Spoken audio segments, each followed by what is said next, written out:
हाँ, तो आप लोगों का 27 को बायोलॉजी का पेपर है। तो बायोलॉजी में सबसे पहले ये समझते हैं कि हमें बायोलॉजी की टॉपिकों में लिखना क्या है। एक्चुअली होता क्या है कि बायोलॉजी में जहाँ डायग्राम आते हैं तो डायग्राम्स को आपको बहुत अच्छे से डायग्राम्स बनाना है और क्वेश्चंस पूरे आपको करना है, और वो क्वेश्चंस आपको क्रमांक के अनुसार आप करें। और इसमें कुछ ऐसे प्रश्न हैं जो अनुमान है कि इस तरीके से संबंधित प्रश्न है जो आपके बोर्ड एग्जाम्स में आ सकते हैं। तो जैसे पहला लेसन है पुष्पी पौधों में लैंग्वेज जनरल, तो इसमें आपको पूरा पढ़ना है और एक क्वेश्चन बनता है कि जो आवृत बीजी पुष्प है, एक आवृत बीजी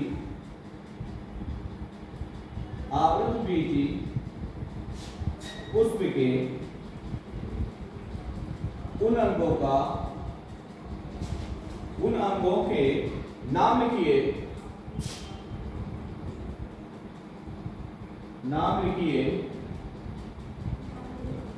जहां जो गैमीट जो होता है, जहां नर एवं मादा गैमीटोफाइट्स का विकास होता है।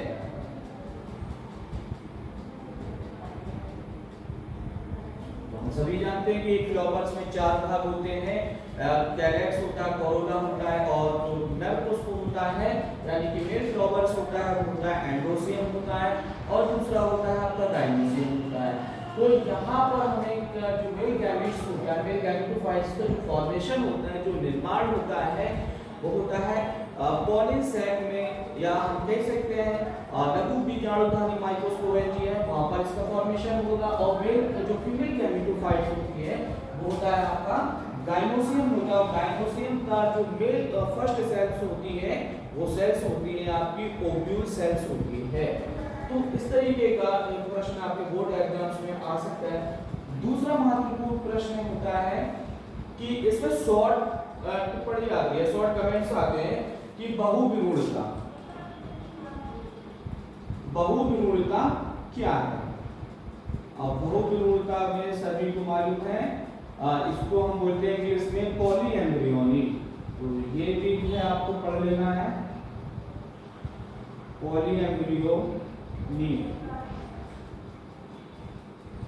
तो इसमें भी आपको पूछा जा सकता है कि पॉलीएम्ब्रियोनी क्या होगा, और अनिषेक जनन ना, ये भी कहा आ सकता है आपका अनिषेक जनन। अनिषेक जनन क्या है। और नेक्स्ट आपका इसी में है डबल फर्टिलाइजेशन, यानी कि डबल फर्टिलाइजेशन का मतलब होता है कि जो जिसमें 2 बार निषेचन की क्रिया होती है, डबल फर्टिलाइजेशन की प्रोसेस होती है। उस टाइप का भी प्रश्न आपके बोर्ड एग्जाम्स में आ सकता है। तो यहाँ पर हम लिख देते हैं दोहरा निषेचन। दोहरा निषेचन में संक्षिप्त में हम आपको बताते हैं कि इसमें 2 मेल गैमेट्स होता है। पहला मेल गैमेट जो होता है वो फ्यूजन करता है एक्स सेल के साथ, एक इसमें मेल गैमेट्स होगा, मेल गैमेट्स है, मेल गैमेट्स जो है फ्यूजन करेगा फीमेल की एक्स सेल के साथ। एक्स सेल से उसने फ्यूजन किया, तो फ्यूजन करने के बाद जब फ्यूजन हो जाएगा तो ये कन्वर्ट हो जाता है आपका जाइगोट में, यानी कि 2n जाइगोट बन गया। एक निषेचन ये हुआ, और दूसरा जो आपका एक और मेल गैमेट्स शेष होता है, वो मेल गैमेट्स आपका जो न्यूक्लियस होता है polar nucleus, one male gametes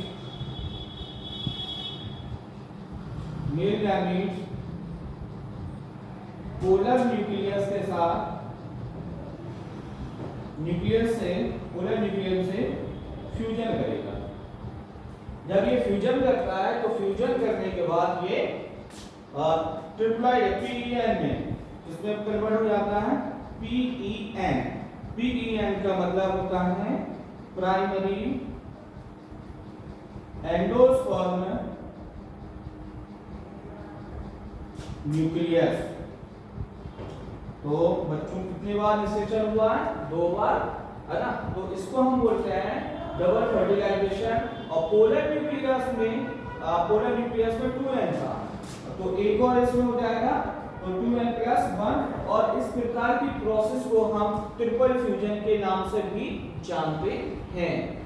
तो ये भी प्रश्न आपके बोर्ड से एग्जाम्स में पूछा जा सकता है। और एक होता है आपका पॉलिनेशन।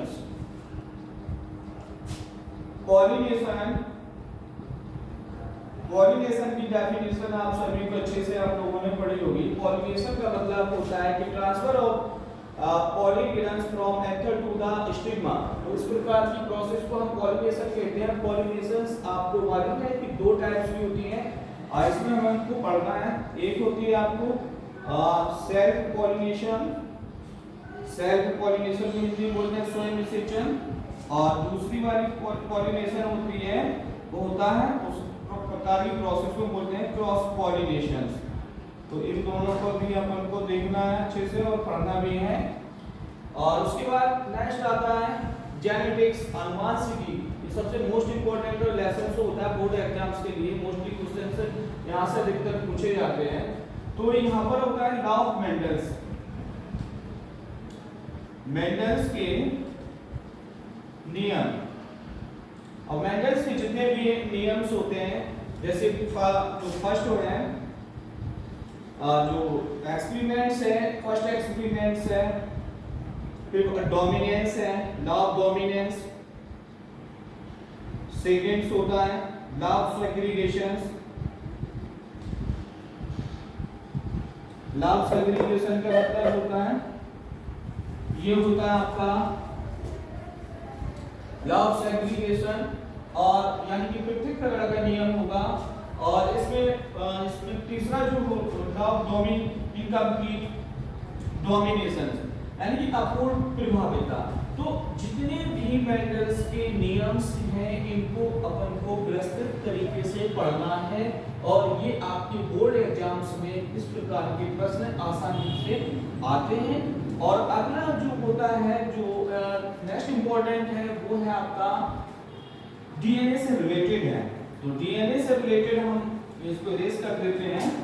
डीएनए से रिलेटेड आपको बहुत अच्छे से प्रश्न हर बार बोर्ड एग्जाम्स में पूछा जाता है। डीएनए से क्वेश्चंस कैसे बनते हैं, पहले आप ये समझ लेंगे। डीएनए में क्वेश्चन से ज्यादा बार रिपीट हुआ है double helix model of DNA, है ना। ये पूछा गया कि डीएनए का डबल हेलिक्स मॉडल क्या है, और या इस टाइप का जो डबल हेलिक्स मॉडल डीएनए का किसने प्रपोज किया था। तो वाटसन और केली में आप सभी को अच्छे से मालूम है। और इसमें डिफरेंस भी पूछा जा सकता है कि डिफरेंस ऑफ डीएनए आरएनए। तो ये भी अपन को देखना है, डीएनए और आरएनए में डिफरेंस है। उसके बाद डीएनए फिंगरप्रिंटिंग भी देखना है, तो इसको पढ़ लेना। डीएनए फिंगरप्रिंटिंग भी मोस्ट इंपॉर्टेंट है। और जेनेटिक्स कोड्स को हम बोलते हैं हिंदी में, इसको जेनेटिक्स अनुवांशिकी कोड। तो जेनेटिक्स कोड जो है, इसको भी अपन को पढ़ना है अच्छे से। और उसके बाद आता है आपका इस पर जो नेक्स्ट लेसन है आपका हेल्थ से रिलेटेड होता है, ह्यूमन हेल्थ से रिलेटेड। तो यहाँ पर ये स्ट्रक्चर्स ऑफ द स्पर्म, यानी शुक्राणु की संरचना, कई बार इसमें बोर्ड एग्जाम्स में पूछा गया है कि स्पर्म्स का जो होता है स्ट्रक्चर्स, तो स्ट्रक्चर्स आपको ड्रॉ करना है। अगला जो है आता है कि क्वेश्चंस लॉ ऑफ, जो सबसे इंपॉर्टेंट क्वेश्चंस होता है कि टेक्सचर्स और ओवरीज के 2 इंपॉर्टेंट कैरेक्टर्स, या इसकी 2 कार्य क्या क्या हैं। तो ये भी आपको इसमें पढ़ लेना है।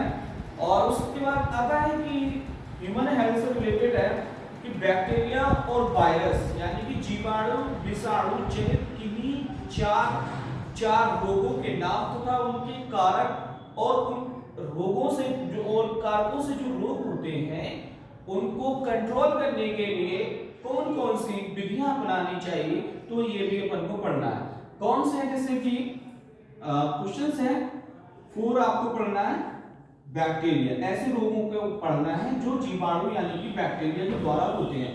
और 4 अपन को क्या पढ़ना है, वायरस के बारे में भी देखना है कि ऐसे कौन से रोग हैं जो वायरस के द्वारा होते हैं।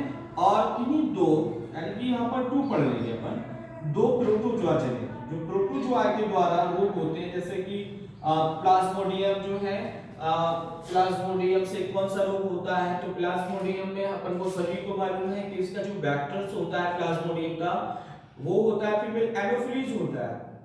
तो फीमेल एनोफिलीज के माध्यम से ह्यूमन बॉडी में ये उसको मलेरिया रोग को प्रोड्यूस करती है, मलेरिया रोग को प्रोड्यूस होता है। और जो प्लाज्मोडियम होता है, प्लाज्मोडियम जैसे कि पूछा है टाइप्स ऑफ प्लाज्मोडियम, इसकी कितनी स्पीशीज होती है प्लाज्मोडियम की, तो सभी को मालूम है प्लाज्मोडियम की 4 स्पीशीज होती है, Plasmodium vivax, Plasmodium malariae, Plasmodium falciparum, Plasmodium oval.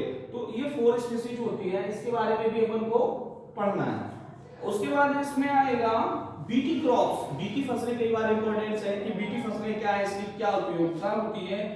और उसके बाद नेक्स्ट प्रश्न है स्वस्थानीय एवं बाह्य स्थानीय, ex situ in situ conservation, ये क्या है और इसके बारे में पढ़ना है।